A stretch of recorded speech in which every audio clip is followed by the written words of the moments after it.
Hello students, I am Dr. Akhilin Kumar Singh, Assistant Professor, Department of Psychology, DAV PG College, Varanasi. Today I am here going to discuss about the auditory system. And I have already discussed about the structural aspect of auditory system. I mean, anatomy of an auditory system has already been discussed in previous video lecture. Here I am going to discuss about the neural pathway and how the connection from ear to cerebral cortex has been made in terms of neural pathway. So let's see what is this neural pathway. So first we have to understand here the property of sound. Structural aspect already has been discussed, and here the property of sound we have to understand.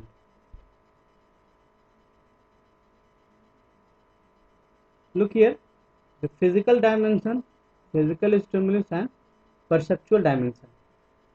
We know sound sound has three physical dimensions: amplitude, frequency and complexity. In physical stimulus, here you can see amplitude, high amplitude, and here is the low amplitude. And this amplitude determine the loudness of the sound in the terms of perception. Frequency, look here, low frequency and high frequency. And this frequency determine the pitch of the sound. And the complexity, here is the pure complex complexity, and here complexity is rich. So this complexity determines the timbre, means quality of sound. So loudness is determined by the amplitude. Amplitude means ये आयाम इसको बोलते हैं, तब ये कितना ऊपर नीचे जा रहा है, यानी कि यहाँ से लेकर यहाँ तक ये। और फ्रीक्वेंसी का मतलब यहाँ पर है कि साइकिल पर सेकेंड, एक सेकेंड में कितनी साइकिल है, तो इसलिए यहाँ देखिए लो है और ये बढ़ती जाती है, और ये दोनों चीज़ें मिलकर जो है टिम्बर का निर्धारण करती हैं, यानी क्वालिटी ऑफ साउंड। ठीक है। और हम जानते हैं कि जो ह्यूमन आई ईयर है वो हर प्रकार के साउंड के लिए जो अप्रोप्रिएट नहीं है, तो कुछ खास रेंज की साउंड ही है। साउंड को हम लोग साइकिल पर सेकेंड या फ्रिक्वेंसीज के रूप में जो है, हर्ट्ज के रूप में, लाउडनेस को हर्ट्ज के रूप में, इस तरह रूप में अलग अलग रूप में नापते हैं। तो cochlea include auditory stimuli for frequencies between 20 to 20,000 hertz. Hertz means the hertz एक प्रकार से जो साउंड का यूनिट है, मेजरमेंट यूनिट है। तो हमारा जो कॉक्लिया है वो 20 से 20,000 हर्ट्ज की ही ध्वनि सुन सकता है। उससे ज़्यादा की जो है ध्वनि या उससे कम जो है लो हर्ट्ज की जो ध्वनि, उसको हमारा कान या कॉक्लिया या जो भी कहें उसको प्रोसेस नहीं कर सकता है। ठीक है। Frequencies as low as 20 Hz are detectable by the hair cell at the apex or tip of the cochlea. Frequencies in the higher range of 20,000 Hz are encoded by the hair cell at the base of the cochlea close to the round and oval window. ये जो है sound की property है। अब हम देखते हैं कि कैसे ये जो है फ्रिक्वेंसी जो है कॉक्लिया कोड करता है। ठीक है। तो आप देखें यहाँ पर ये ओवल विंडो है, ये राउंड विंडो है, और यहाँ से जो है एक तरह से अलग अलग दिखाया गया है। तो आप जैसे देखें ये जो हाई फ्रिक्वेंसी है, ये जो है ये कॉक्लिया का जो मतलब ओवल विंडो के पास का जो कॉक्लियर पोर्शन है वो उसको एक तरह से कह सकते हैं कि इंपोर्ट करता है, कोडिंग करता है। जैसे जैसे फ्रिक्वेंसी कम होती जाती हैं ये दूर होता जा रहा है, और ये बेसिलर मेम्ब्रेन है, ये एपेक्स लेयर है, और ये टेक्टोरियल मेम्ब्रेन है। तो इस प्रकार से जो है जैसे जैसे आप देखेंगे इसको दूसरे रूप में कि relative length of fibres in vesicular membrane. तो जैसे जैसे साउंड की फ्रिक्वेंसी कम होती जाती है उस तरह से इसकी दूरी बढ़ती जा रही है। Most auditory stimuli contain a mixture of sound eight variety of frequencies and intensities. तो एम्पलीट्यूड और जो है इसको हम लोग कहते हैं, इसमें इंटेंसिटी फ्रिक्वेंसी को हम लोग जो है फ्रिक्वेंसीज के रूप में देख रहे हैं, और दोनों का जो मिला जुला रूप है वही साउंड के रूप में हम सुनते हैं। Hair cell along the length of the cochlear duct which are sensitive to the particular frequency allow the cochlea to separate auditory stimuli by frequency, just as the prism separate visible light into the component of color। जैसे prism जो है अलग अलग जिससे श्वेत प्रकाश अगर निकाला जाता है तो वो अलग अलग कलर के जो है शेड जो है बना देता है, उसी प्रकार से यहाँ पर जो है हमारे कॉक्लियर डक्ट में कुछ ऐसी हेयर सेल्स होती हैं जो अलग अलग फ्रिक्वेंसीज की साउंड वेव्स के लिए रिस्पॉन्सिबल होती हैं और उसके हिसाब से वो स्टिमुलेट होती हैं।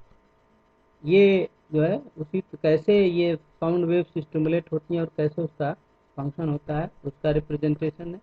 सबसे पहले देखिए, sound wave represent alternating area of the high and low pressure. देखिए यहाँ पर इस प्रकार से साउंड वेव्स ये जा रही है, ठीक है। अब frequency of sound waves measured in hertz, इसको हम लोग साइकिल पर सेकंड। अब ये साउंड वेव जाके यहाँ पर ईयर ड्रम पर टकराती हैं, इसको हम लोग टिम्पैनिक मेम्ब्रेन भी कहते हैं, मैंने आपको स्ट्रक्चरल एस्पेक्ट बताया। और यहाँ देखिए tympanic membrane vibrate in response to the sound wave. जैसे टिम्पैनिक मेम्ब्रेन से साउंड टकराती है तो ये वाइब्रेट होती है। Vibration are amplified across ossicles, ये जो हड्डियाँ हैं उसको एम्पलीफाइड करती हैं और फिर यहाँ पर जो है ये ओवल विंडो पर पहुँचती है। चौथे स्टेज में देखिए, the vibration against oval window set up standing wave in the fluid of vestibuli. तो मैंने आपको उसमें स्ट्रक्चरल एस्पेक्ट में बताया था, इसमें दो चीज़ें हैं, स्काला वेस्टिबुली एंड स्काला टिम्पनी, और ये बीच में जो आप देख रहे हैं ये कॉक्लियर डक्ट है। तो यहाँ से जो है स्काला वेस्टिबुली से होते हुए ये साउंड वेव जो है फिर स्काला टिम्पनी में पहुँच रही है, ठीक है। और यहाँ पर आप उसको देखिए, pressure bench in the membrane of the cochlear duct at the point of maximum vibration for the given frequency causing hair cell in the vesicular membrane vibrate. तो इसकी वजह से यहाँ पर होता है। अब यहाँ देखिए क्या है कि frequency of standing wave is the same as the sound wave. तो यहाँ पर जो है जो स्काला टिम्पनी में जो मूवमेंट है वो उसी प्रकार से जो पहला यहाँ जो साउंड की जो क्वालिटी है उस तरह से होती है, ठीक है। तो इसी को हम लोग आगे एक एक करके समझेंगे। अब देखिए हम लोग कैसे ऑडिटरी पाथवे जो है मूव करता है या ऑडिटरी पाथवे कैसे वर्क करता है। तो सबसे पहले हम एक्सटर्नल ईयर में देखें। एक्सटर्नल ईयर है पिन्ना जिसको हम लोग कहते हैं, funnel sound waves into the unidirectional wave. जैसे साउंड वेव्स कई डायरेक्शन से आती हैं तो उनको वो पिन्ना का काम है तो उनको यूनी डायरेक्शन में कन्वर्ट कर देना और उसको फिर ऑडिटरी कैनाल में सेंड करना। This sound then reaches the tympanic membrane and cause to vibrate. तो ये साउंड जो वेव पिन्ना से ऑडिटरी कैनाल होते हुए टिम्पैनिक मेम्ब्रेन पर पहुंचती है और टिम्पैनिक मेम्ब्रेन वहाँ पर वाइब्रेट करती है। The loudness of sound, the bigger the vibration, the lower pitch of the sound, the slower vibration. तो जो टिम्पैनिक मेम्ब्रेन की वाइब्रेशंस हैं वो साउंड के लाउडनेस और उसके पिच पर सर पर निर्भर करती है, ठीक है। अब देखते हैं कि फिर वहाँ से जो है टिम्पैनिक मेम्ब्रेन के बाद से जो है मिडिल ईयर हमारा शुरू होता है। तो मिडिल ईयर में the handle of the malleus articulate with the tympanic membrane. ये मैलस जो है टिम्पैनिक मेम्ब्रेन से जुड़ा होता है and the malleus also has articulating facet for the incus. तो मैलस वाइब्रेट होता है फिर वो वाइब्रेशन इनकस में जाता है। Axis of rotation is maintain by two ligaments. अब ये लिगामेंट कौन से हैं, एंटीरियर मेलियल एंड पोस्टीरियर इंक्यूडल लिगामेंट, ये जो है इसमें होते हैं। यही जो है इन हड्डियों के मूवमेंट के एक्सिस को जो है मेंटेन करते हैं। The locus lies in the epitympanic area and is shaped like a anvil. It articulates with the steps via its lenticular process. तो इस प्रकार से जो है इनकस से ये वाइब्रेशन हमारा जो है स्टेप्स में पहुंचता है। स्टेप्स क्या है, अब यहाँ देखिए, step is shaped like strider and impact on to the oval window. तो स्टेप्स जैसे मैंने स्ट्रक्चर में बताया था कि ओवल विंडो पर इस तरह की संरचना होती है स्टेप्स की, जो कि ओवल विंडो पर अटैच होती है। ठीक है, अब वहां से जो है the steps move like a piston, जैसे कार में गाड़ियों में पिस्टन मूव करता है और वो मूवमेंट की वजह से वो पहिए में मूवमेंट होता है। तो steps move like a piston and cause the oval window to move in and out with the sound. तो जैसे ये पिस्टन जो है की तरह मूव करता है और उसकी वजह से ओवल विंडो इन आउट होती रहती है, तो वहाँ पर वाइब्रेशन होता है। अब वहाँ से ओवल विंडो से हम लोग इनर ईयर की तरफ पहुँचते हैं। इनर ईयर में क्या है, there is a round window located below the oval window that move out when oval window move in. तो ओवल विंडो जब इन होती है तो ये जो है राउंड विंडो आउट होती है। मैंने इसको स्ट्रक्चर में पिछले उसमें बताया था। Without it there would be no transmission of the sound into vibration in the inner ear। इसका जो ओवल विंडो का इन होना और राउंड विंडो का आउट होना ये बहुत जरूरी है, इसके बिना जो है साउंड वेव का ट्रांसमिशन नहीं हो सकता है। तो sound wave send up to the scala vestibuli to the apex of the cochlear duct, and here it continue back down with a spiral shaped cochlear organ in the स्काला tympany. तो scala vestibuli से होते हुए ये sound wave जो है स्काला tympany में आती है। स्काला वेस्टिबुली ये जो है मैंने पहले बताया था कि हमारे जो है ओवल विंडो के पास होती है, और स्काला जो टिम्पनी है वो मोरलेस जो है नीचे जो उसका कहते हैं कि राउंड विंडो है उसके पास होती है। तो scala vestibuli and scala media are separated by Rasner's membrane, and scala media and scala tympani below are the separated by the basilar membrane। तो ये स्ट्रक्चरल पार्ट में हमने इसको बताया था। When these waves move up and down in perilymph in the scala vestibuli and scala tympani, the vibration move the basilar membrane।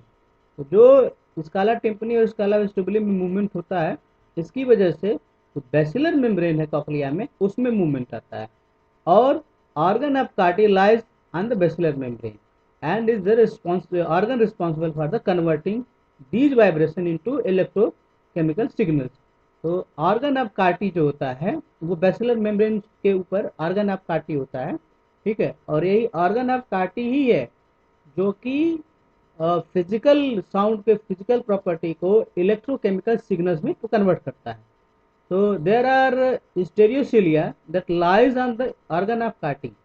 ठीक है, तो ऑर्गन ऑफ कार्टी के जो है ऊपर एक प्रकार से स्टीरियोसेलिया होता है, and their tips goes into the gel like layer that is called tectorial membrane. ठीक है, तो जो ये स्टीरियोसेलिया का जो टिप होता है वो टेक्टोरल मेम्ब्रेन के साथ जो है जुड़ा होता है। When vibration move the basilar membrane these hair cell bend and potassium channel open। ठीक है, तो यहाँ पर सबसे महत्वपूर्ण चीज यही दे जानना है कि कैसे यहाँ से एक्शन पोटेंशियल जनरेट होता है। तो जब ये जो वाइब्रेशन है बेसिलर मेम्ब्रेन पे पहुंचता है, बेसिलर मेम्ब्रेन की जो है मूवमेंट्स की वजह से इसमें जो हेयर सेल होती हैं वो उनमें झुकाव होता है, बेंडिंग होती है। नॉर्मली स्टैंड होती हैं, जब मूवमेंट होता है तो ये झुकती हैं, और उसकी वजह से ये पोटेशियम चैनल ओपन होता है। पोटेशियम मैंने आपको एक्शन पोटेंशियल में बताया था कि पोटेशियम चैनल जो होता है वो के प्लस, तो प्लस अंदर जाएगा तो क्या स्थिति होगी, अंदर माइनस की स्थिति ऑलरेडी, तो डीपोलराइज से जो है पोलराइज होना स्टार्ट कर देता है। ठीक है, so influx of potential cause the generation of local current, and then an action potential that is send up to the cochlear division of the vestibulocochlear nerve। ठीक है, and this nerve then send the signal to the nuclei of the brainstem।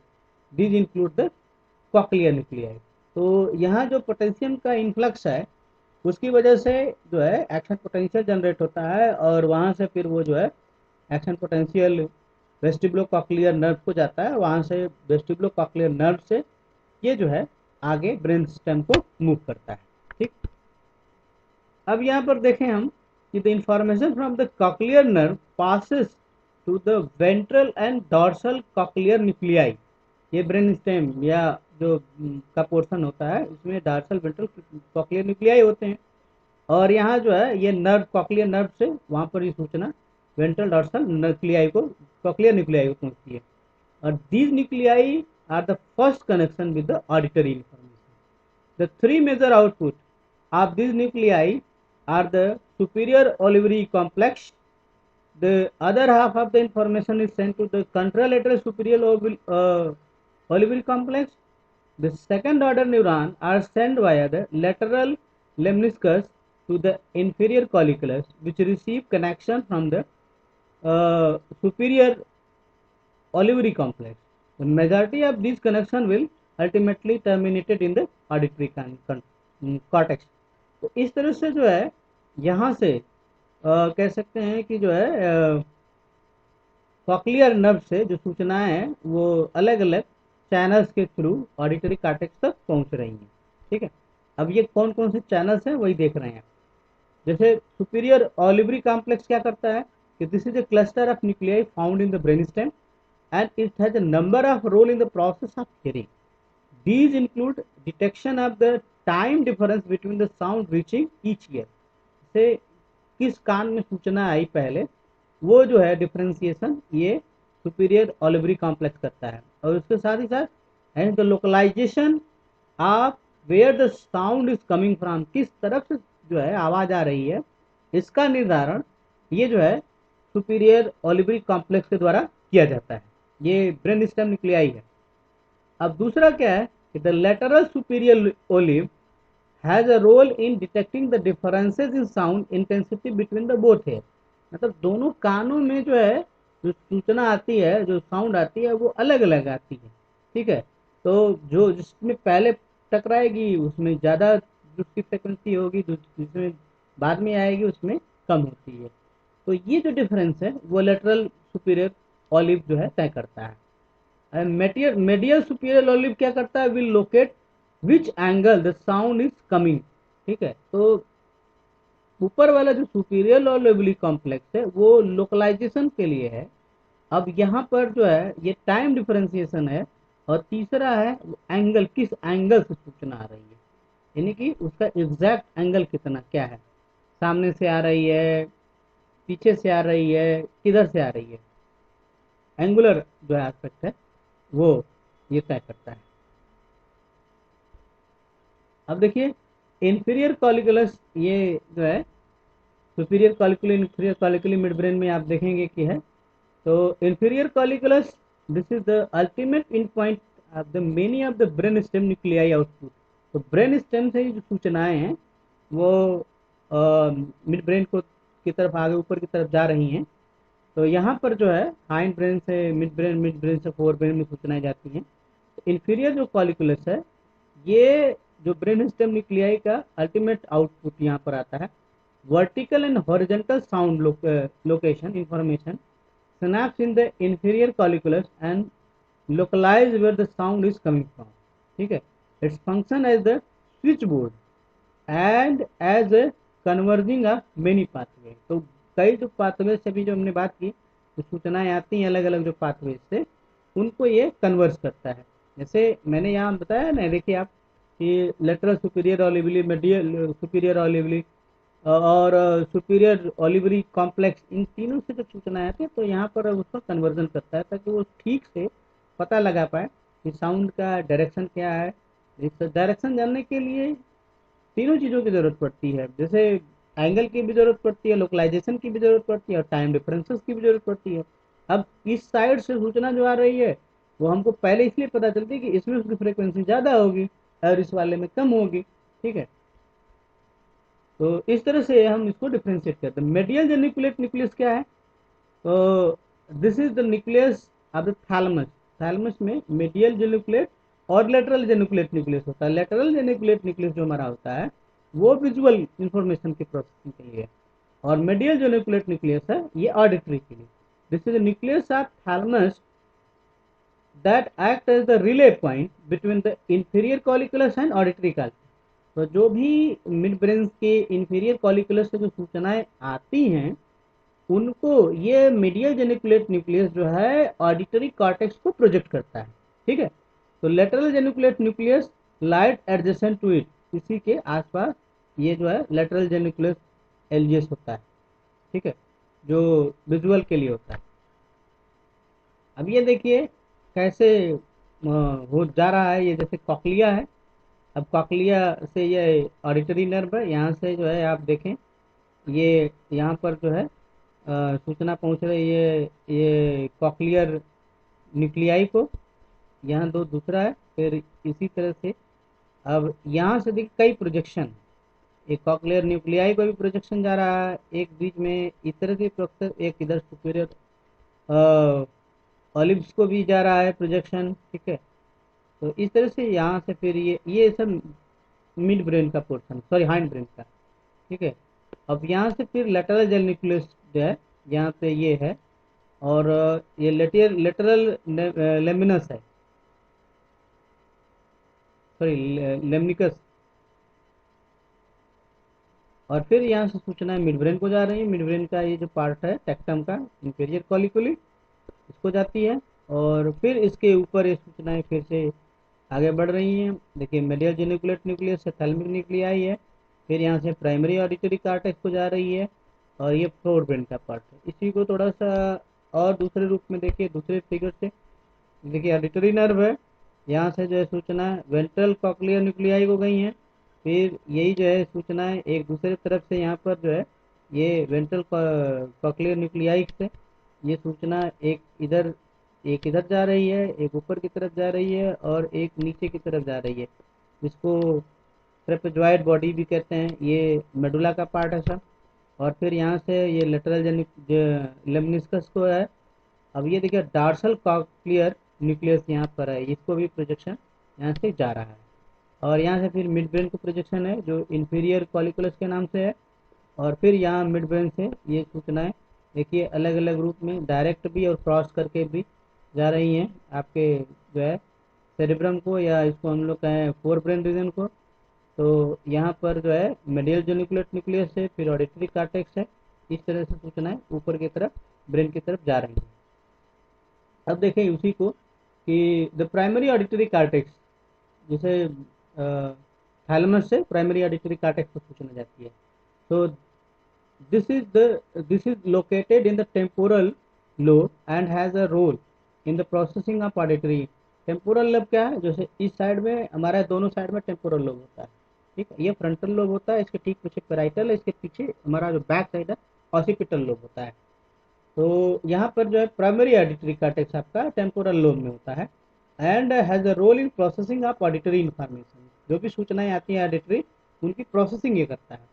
It lies in the superior temporal gyrus in the lobe and extend as far as the transverse temporal gyri. The frontal and parietal temporal lobes, frontal and parietal lobes are responsible for the final element of the processing। ठीक है, जिसको हम लोग sound की processing secondary auditory cortex, तो primary auditory cortex जो है temporal lobe में है, फिर ये जो है फाइनल प्रोसेसिंग इसकी पेराइटल और फ्रंटल लोब में होती है, जिसमें हम सेकेंडरी ऑडिटरी कार्टेक्स है। Primary auditory cortex is tonotopically organized, meaning that the cell within the cortex will receive input from the cell in the inner ear that respond to the specific frequency। तो यहाँ पर जो है जो primary auditory cortex है इसका जो structure है उसको हम लोग जो है टोनोटॉपिकल कहते हैं, कि मैंने कि जिस तरह से फ्रिक्वेंसी जो होती हैं अलग अलग, जो बेसिलर मेम्ब्रेन में जो इस तरह की चीज़ें होती हैं, जो हर सेल जिस तरह से मूव करती हैं, उसी तरह का जो है स्ट्रक्चरल फॉर्म जो है फॉर्मेशन यहाँ पर ऑडिटरी कार्टेक्स में है। तो यानी कि हाई फ्रिक्वेंसी को जो है स्टिमुलेट करने वाली जो साउंड की जो वेव्स हैं वो ऑडिटरी कार्टेक्स में जब आएगी प्राइमरी ऑडिटरी कार्टेक्स में, तो हाई के लिए अलग होती हैं जो है, लो के लिए अलग अलग, इसमें अलग अलग तरह के सेल्स होती हैं। ठीक है, अब कुछ देर देखिए ये मोड ऑफ सेंसरी ऑर्गेनाइजेशन कैसे है। तो रिसेप्टर है, फिर थैलमस है, फिर प्राइमरी सेंसरी कॉर्टेक्स, फिर secondary sensory cortex and then association cortex. इस तरह से सूचनाएं पहुंचती हैं। ठीक है, तो एसोसिएशन कॉर्टेक्स ज़्यादातर जो हमारा पैराइटल लोब है उसमें पाया जाता है। तो इस तरह से जो है ये सूचनाएं हमारी ट्रेवल कर रही हैं from ear to cerebral cortex. तो वर्निके एरिया और ब्रोका एरिया ये सब महत्वपूर्ण है, ये बोलने में भी काम आते हैं और इनका रोल भी है। तो वर्निके एरिया क्या है कि this is the region on the temporal parietal junction and the left side of the brain which is responsible for the understanding of speech. The primary auditory cortex will signal next to this area. ठीक है, primary auditory cortex will signal next to this area. ठीक है, तो यहाँ पर जो है Wernicke, इसको हम लोग कहते हैं, इसमें जो है प्रॉब्लम होती है वर्निके में, ब्रोका में, तो स्पीच से रिलेटेड प्रॉब्लम देखने को होती है। ब्रोका क्या है? This is the region within the inferior frontal gyrus of the frontal lobe. On the left side of it is responsible for generating speech। ठीक है, तो अंडरस्टैंडिंग स्पीच के लिए वर्निके है और जनरेटिंग स्पीच के लिए ब्रोका है। कोई बोली गई चीज है उसको साउंड को समझना है तो वर्निके एरिया का ठीक ठाक होना महत्वपूर्ण है। अब ये आर्क्यूएट फेसिकुलस क्या है? This is the white matter track that connect this Wernicke and Broca. तो जो है जो समझे हैं उसको अनुसार बोलना ये बहुत जरूरी होता है। तो ये सब जो है महत्वपूर्ण रीजन है हमारे ऑडिटरी पाथवेज के भी। अब अगर हम क्लिनिकल एस्पेक्ट की बात करें, तो क्लिनिकल सिग्निफिकेंस की बात करें, तो कई तरह की प्रॉब्लम्स ऑडिटरी कॉर्टेक्स में या ऑडिटरी सिस्टम में होने की वजह से हो सकती हैं। जैसे एक बहुत महत्वपूर्ण चीज़ है जिसको हम लोग कहते हैं प्रेस बियाक्यूसिस। प्रेस बियाक्यूसिस क्या है कि this is defined as age related hearing loss. जैसे जैसे हम ओल्डर होते जाते हैं तो हमारा जो है हियरिंग, विजन, ये सब सारी चीज़ों में कमी आने लगती है। तो ये जो है एज रिलेटेड है और it is progressive and irreversible. ठीक है, and mainly affect the high pitch sound. ठीक है, तो it is the common set cause of hearing loss. Sound appeared muffled or dull. Causes include damage in the organ of Corti, vascular membrane stiffening, vascular degeneration and spiral ganglion cell degeneration। ये तमाम ऐसे कारण जिसकी वजह से ये जो है प्रेस बियाकुसिस होता है। उसी तरह से जो है और भी तरह के हियरिंग लॉस हो सकते हैं जो इसके एज रिलेटेड फैक्टर्स के अलावा हैं। इसमें खास तौर से दो तरह के हियरिंग लॉस की चर्चा जो है की जाती है। एक को जो है कहते हैं हम कि जो है कहते हैं कंडक्टिव लॉस, और दूसरे को हम लोग न्यूरल लॉस कहते हैं। कंडक्टिंग लॉस में क्या है कि जो है कुछ टाइम के लिए कुछ प्रॉब्लम्स की वजह से, जैसे खासतौर से टिम्पनिक मेम्ब्रेन यानी ईयर ड्रम और जो मिडिल ईयर में या जो हड्डियां हैं तीनों मेलस इनकस स्टेप्स में, इनमें अगर किसी की तरह की प्रॉब्लम आती है तो इसकी वजह से जो लॉस होता है वो ज़्यादातर रिवर्सिबल लॉस होता है। अगर हम उसको ऑपरेट करके, सर्जरी करके उस करके कर सकते हैं तो यहाँ पर ये चीज़ें फिर से हो जाती हैं। ठीक है, सही हो जाती हैं। और दूसरा हमने बताया कि जो है वो न्यूरल लॉस है। ठीक है, तो न्यूरल लॉस में क्या है कि न्यूरल कनेक्शन ही मैंने बताया कि इनर ईयर से शुरू होता है। तो जो कॉक्लिया में अगर किसी प्रकार की कोई प्रॉब्लम होती है तो वो जो है न्यूरल लॉस होता है। ये न्यूरल लॉस जो होता है वो ज़्यादातर जो है कहते हैं कि ये इरिवर्सिबल है। कई बार इसके जो है मेडिकल कॉम्प्लेक्सिटी इसमें ज़्यादा होती है, लेकिन कॉक्लिया ट्रांसप्लांट करके भी इस तरह का जो है इस तरह के प्रॉब्लम्स के, इस तरह के डेफनेस से जो है क्योर किया जा सकता है। तो उन्हीं में से एक जो है टिनिटस है। टिनिटस मतलब कान में हमेशा एक आवाज़ आती रहती है, बजती रहती है, और ये जो है लगातार इसमें जो इनर सेल होती हैं जिसको हम लोग हेयर सेल कहते हैं, इनकी वजह से इस तरह के हियरिंग लॉस और इस तरह का टिनिटस या फिर प्रॉब्लम होती है। इसमें वर्टिगो का भी कंसेप्ट आता है, जो हमने बताया कि दो इसमें कॉक्लियर और वेस्टिबुलर, तो कॉक्लियर हियरिंग के लिए जिम्मेदार होता है, लेकिन जो वेस्टिबुलर सिस्टम हमारा है वो हमारे बैलेंस के लिए होता है रिस्पॉन्सिबल। ठीक है, तो बॉडी का बैलेंस, गर्दन का जैसे झुकना है, खड़ा होना, ये सब सारी चीज़ें वेस्टिबुलर न्यूक्लियाई के द्वारा। लेकिन नर्व में जो मूवमेंट होता है वो दोनों एक साथ होता है, जैसे इसलिए इसको कॉक्लियो वेस्टिबुलर, वेस्टिबुलो कॉक्लियर नर्व जो 8 नंबर क्रेनियल नर्व नंबर 8 है वो होती है। तो ये सब सारी चीज़ें जो है वेस्टिबुलर स्टैंडिंग बैलेंस, ये सब सारी चीज़ें वेस्टिबुलर नर्व जो है हमारा वेस्टिबुलर सिस्टम में वो गवर्न करता है। और उसमें किसी तरह की अगर प्रॉब्लम आती है तो बैलेंस की प्रॉब्लम हो सकती है। तो ये है कि कैसे जो है ये sound waves through ear to cortex travel करती है, उसका क्या ऑडिटरी जो है सिस्टम है। तो इन समरी हम इसको कह सकते हैं कि जो है आउटर ईयर से मिडिल ईयर, मिडिल ईयर से इनर ईयर, इनर ईयर से होते हुए वहाँ पर एक्शन पोटेंशियल जनरेट होता है, और फिर वहाँ से जो है नर्व इम्पल्स जनरेट होती है जो हमारे जो है ब्रेन स्टेम को जाती है, ब्रेन स्टेम से मिडिल ब्रेन, फिर जो है फोर ब्रेन, फोर ब्रेन के जो है सबके अलग अलग एरिया है, वहाँ से जो है लास्टली ये साउंड जो ऑडिटरी कार्टेक्स को जाती है जहाँ पर एनालिसिस होती है। फिर टेम्पोरल लोब से ये सूचनाएं पैराइटल को, फिर फ्रंटल को, इस तरह से जाती हैं। और उसमें हमने बताया कि वर्निके एरिया है आपका जो है अंडरस्टैंडिंग ऑफ स्पीच के लिए जिम्मेदार है, और ब्रोका एरिया है वो प्रोडक्शन ऑफ स्पीच के लिए है। तो ये सब सारी चीज़ें, सारे सिस्टम एक साथ मिल के वर्क करते हैं, और जो है तब जाके हमारा ये ऑडिटरी सिस्टम कंप्लीट होता है। तो इस ऑडिटरी सिस्टम के अंतर्गत जो है हमने आपको स्ट्रक्चरल एस्पेक्ट पहले बताया था, यहाँ पर न्यूरल पाथवे के बारे में बताया, और जो भी चीज़ें हैं उम्मीद है कि आपको समझ में आई होंगी। नहीं समझ में आई है तो आप व्हाट्सएप ग्रुप पर इसको डिस्कस कर सकते हैं। Okay, thank you.